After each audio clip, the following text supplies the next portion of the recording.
Hi everyone, my name is Paulette Andre, and I want to say thank you for watching my video. I am in the state of Georgia, so I am using the Secretary of State of Georgia for Professional Counselors, Social Workers, and Marriage and Family Therapists, the rules and regulations, which have a Chapter 135, subsection 7, titled Code of Ethics. It is here I found the requirements for informed consent. One of the biggies was that informed consent must be received prior to any type of therapeutic relationship.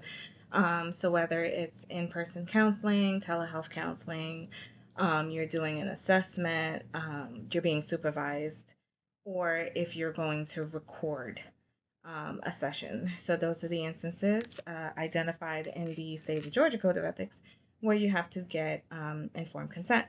Informed consent must be both verbal and written.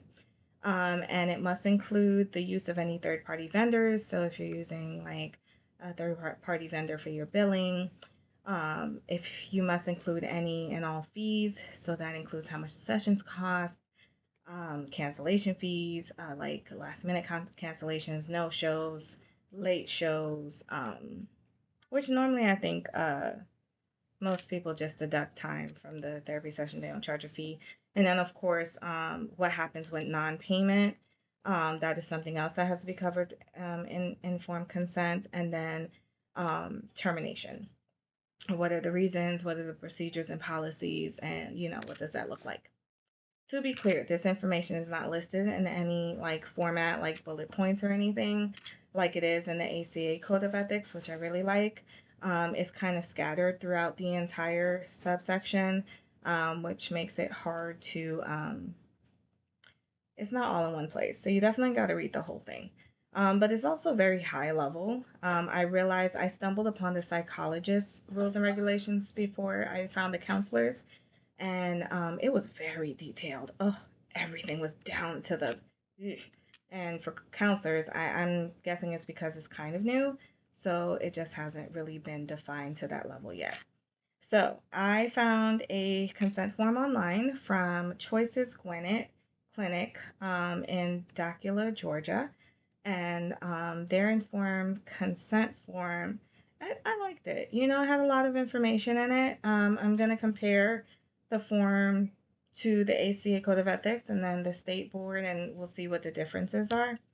Um, so the first thing that I saw in the form was an introduction, which I thought was really helpful. It's kind of like, hey, we're going to talk about these things. If you have any questions, feel free to ask me, kind of stuff. It was really nice.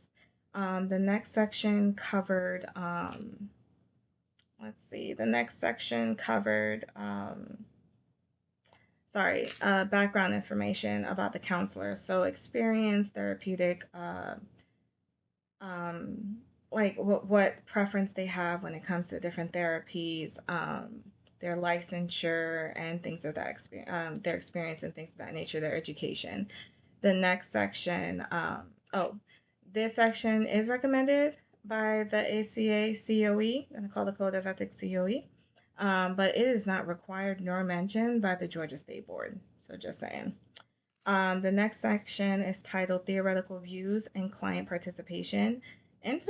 Interestingly enough, it mentions the ability to terminate, which I felt like you're talking about theoretical views and client participation. It's kind of weird to start that section with termination, but who am I?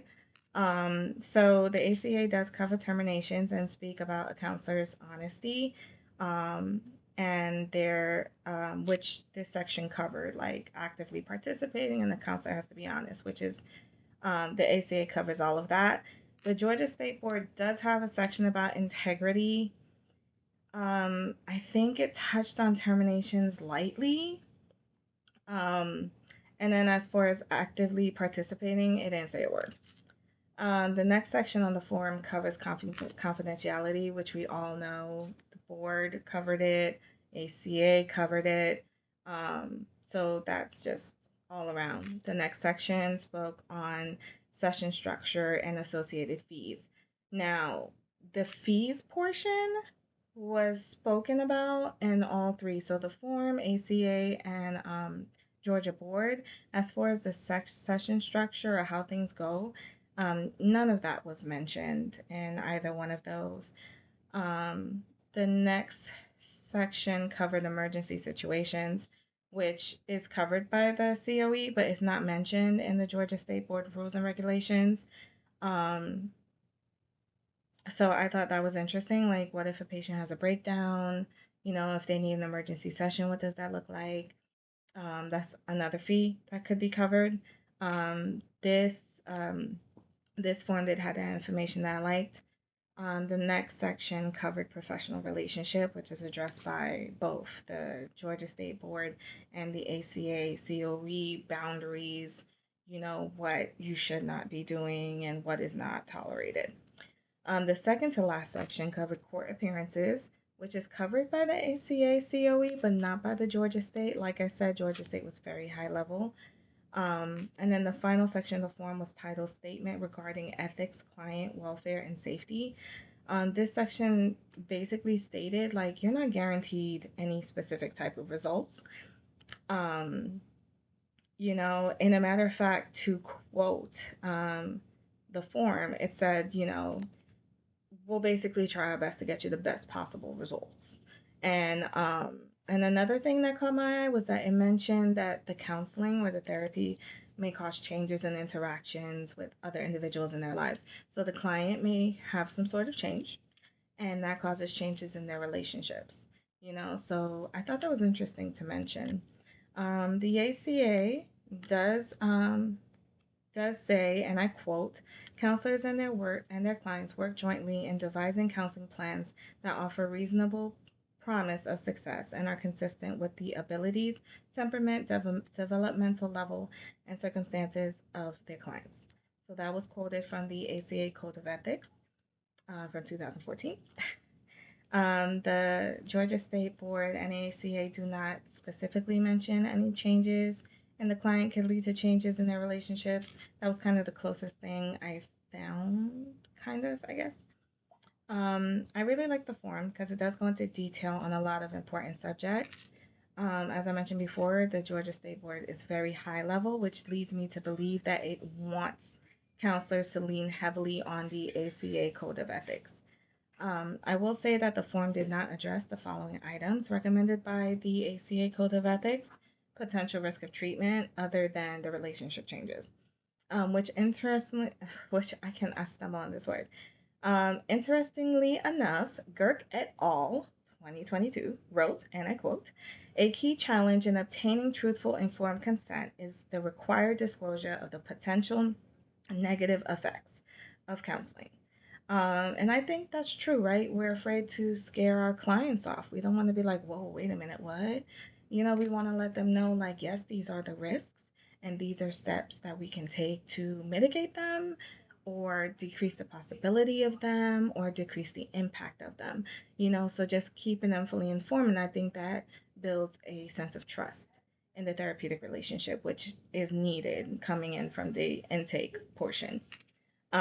So the form also didn't talk about continuation of service following a counselor's death. I mean, I know that's something really uncomfortable to talk about, and you're just like, ooh, taboo. But at the same time, you want that person to know, hey, God forbid anything happens, there's something in place to support you.